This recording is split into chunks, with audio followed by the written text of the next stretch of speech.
For most of his adult life, Daniel had worked toward one dream: owning a quiet home where he could finally breathe. So when he closed on a modest but charming single-story house tucked into a tree-lined suburban neighborhood, it felt like everything had finally fallen into place. The yard wasn't huge, but it was his. The porch creaked just enough to feel cozy, and the neighbors, at least at first glance, seemed decent. The only catch? The neighborhood had an HOA, and not just any HOA, but the kind with laminated rule books and surprise inspections. Daniel didn't think much of it until he crossed paths with her. Karen. Middle-aged, sharp bob haircut, clipboard almost surgically attached to her arm. She wasn't just a member of the HOA. She was the HOA, self-appointed queen of compliance. Her eyes seemed to scan every inch of his property every time she walked by, searching for violations the way a hawk scans for prey. At first, it was little things. Notes about his mailbox being a shade too off-white, or that his grass grew half an inch too tall. Annoying, sure, but manageable. But beneath that clipped tone and forced smile, there was something else. An unsettling sense of entitlement, like she thought the neighborhood was hers to rule. Daniel brushed it off, telling himself it was just typical HOA nonsense. He had no idea that Karen wasn't just power-hungry, she was dangerous. And the life he thought he'd secured was about to be ripped out from under him. Hey, real quick, if you're enjoying the video so far, make sure to hit that like button, share it with friends, and subscribe for more awesome content. And while you're at it, drop a comment and let me know where you're watching from. All right, let's keep going. It happened on a Tuesday morning.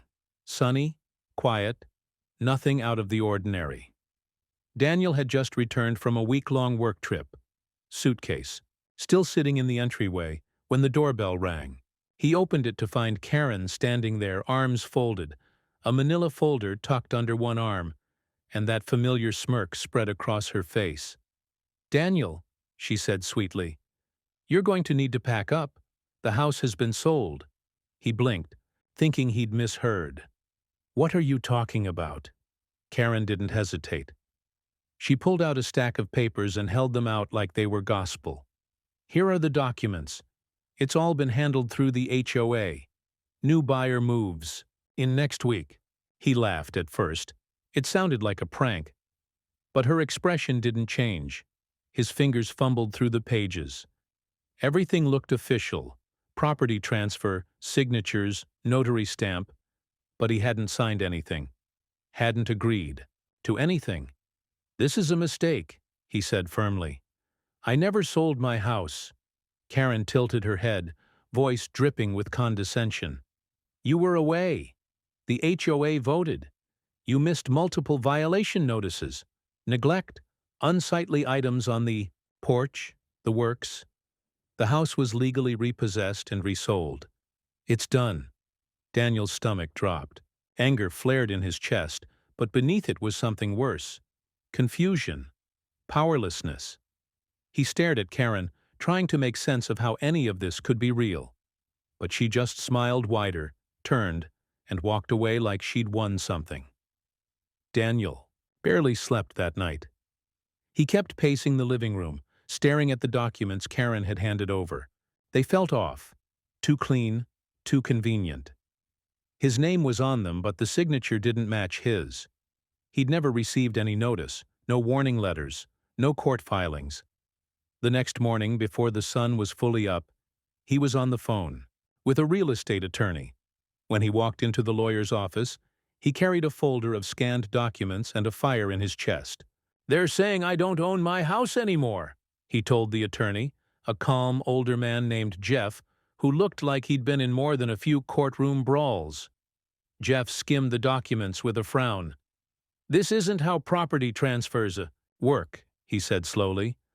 "Not without a court order, not without your signature. Something's not right." Encouraged, Daniel began digging. He called the county clerk's office. No recent deed transfer recorded. He reached out to the HOA board. No one returned his messages. It felt like a wall had gone up overnight. Karen, it seemed, had more influence than he'd realized. The suspense thickened as he reviewed the documents line by line. The notary. Stamp? From a business that didn't exist anymore. The buyer's name? No online footprint whatsoever. Every time Daniel uncovered a clue, another question popped up. It wasn't just a mistake. This was deliberate. What terrified him most wasn't just that someone had forged paperwork. It was how easily they'd gotten away with it. The deeper he dug, the more it felt like Karen wasn't just bluffing. She had a plan. And Daniel was beginning to realize that if he didn't move fast, he could lose everything. Daniel spent the next several days practically glued to his laptop. He wasn't just desperate. He was methodical. Every hour that passed without a resolution felt like Karen was winning. But the cracks in her scheme were becoming impossible to ignore. He started with the notary listed on the forged deed. The business address turned up nothing, just an empty storefront that had been closed for years. A quick call to the state's licensing board confirmed it. The notary number was fake. That alone could unravel the whole transaction in court. But what hit even harder was when he spoke to a former HOA board member, an older man named Carl, who'd stepped down months earlier. "Karen's been running the board like a dictatorship," Carl told him. "She controls the records, changes meeting notes after they're filed. Most of the board just nods along because they're tired of fighting her." With Carl's help, Daniel got a look at internal emails Karen had sent to the board. Emails that never should have been public. Buried in them were signs of something personal. "He's always pushed back," one message read. "If he doesn't respect the rules, maybe he doesn't deserve to live here." That's when it clicked. This wasn't about grass length or porch clutter. Karen had a grudge. Maybe he'd embarrassed her during a previous HOA vote. Or maybe she just hated that he didn't roll over. Either way, she wasn't enforcing rules. She was out for revenge. And she'd weaponized the HOA to get it. Daniel didn't knock. He pounded. It was late afternoon when he marched up to Karen's perfectly manicured porch, a folder clenched in his hand and fire in his eyes. Karen opened, the door with that same smug expression, but it faltered the second she saw his face. "We need to talk," he said, stepping forward. She didn't invite him in, but he didn't need permission. He opened the folder and slapped the documents onto a patio table beside her potted hydrangeas. "Fake notary, closed business, no deed on file with the county. You really thought no one would check?" Karen's lips tightened. "I don't know what you think you've found, but everything was done through the proper HOA channels." Daniel leaned in, his voice low but sharp. "You forged legal documents. You manipulated board minutes. You tried to sell my house like it was a garage sale item." He saw it, the flicker of panic in her eyes, but she covered it quickly. "You've always been difficult, Daniel," she snapped. "Always challenging the rules, ignoring the standards this community agreed to. This isn't about the HOA," he said. "This is about you trying to get rid of me." She tried to speak again, but he cut her off. "I've got an attorney, a former board member backing me, and proof of fraud. You really want to see how far this goes?" Karen didn't respond. She just stood there, eyes narrowing, jaw clenched. For a moment Daniel felt a surge of triumph, but as he turned to leave, he caught the way she looked after him. Not scared, not sorry. Calculating. That's when it hit him. She wasn't done. Not by a long shot. Daniel barely had time to breathe after the confrontation before he heard the knock, sharp, official, and unmistakable. 2 police officers stood at his door, hands resting on their belts, eyes scanning the scene. One of them spoke calmly. "Sir, we received a report that you're trespassing on private property. We need to see some ID." His stomach dropped. "What? This is my home," he said, backing into his hallway to grab his wallet and documents. He handed over his license, the deed, and the forged papers for comparison, his heart pounding like a drum line. The officers glanced at each other. "Ma'am down the street says the house was sold while you were out of town," the younger one said, flipping through the documents. "She claims she's the acting HOA head and filed the paperwork," Daniel's voice sharpened. "She forged those papers. This is retaliation.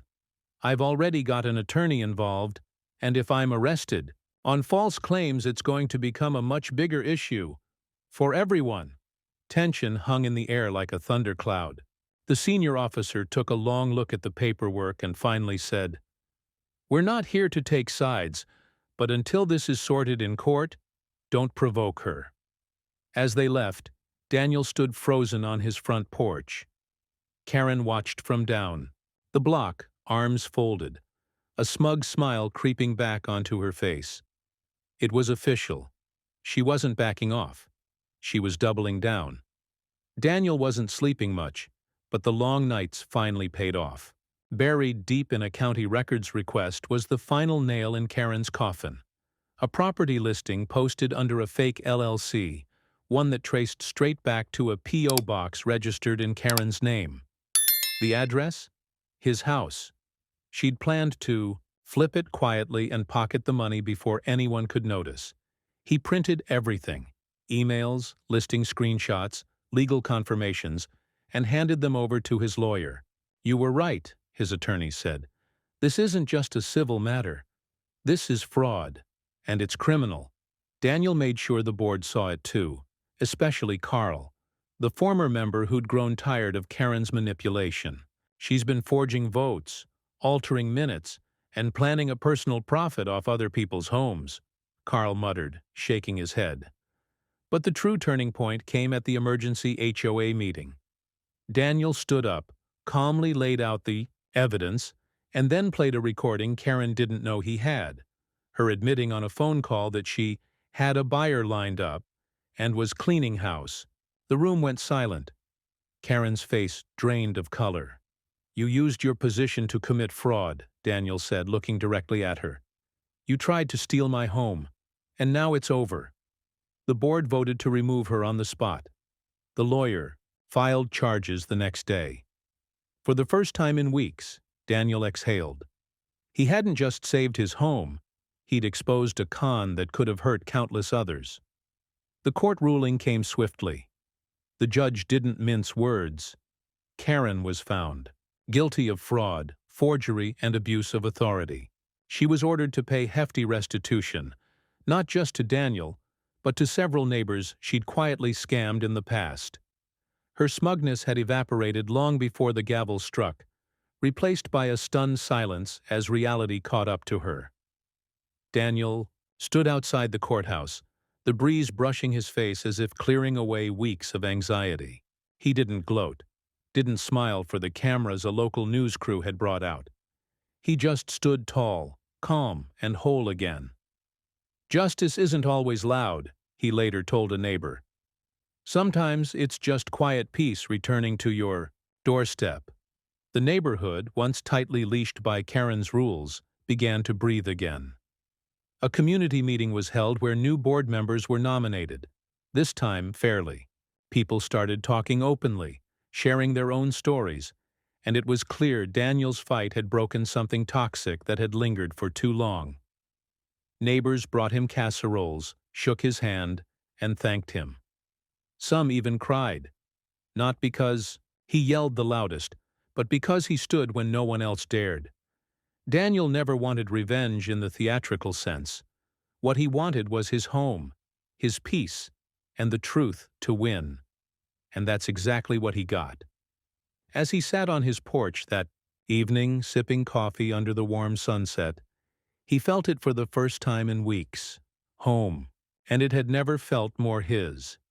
If you enjoyed this video and want to see the next part, let me know in the comments. Don't forget to like, share, and subscribe to stay updated. See you in the next one. Your support means the world.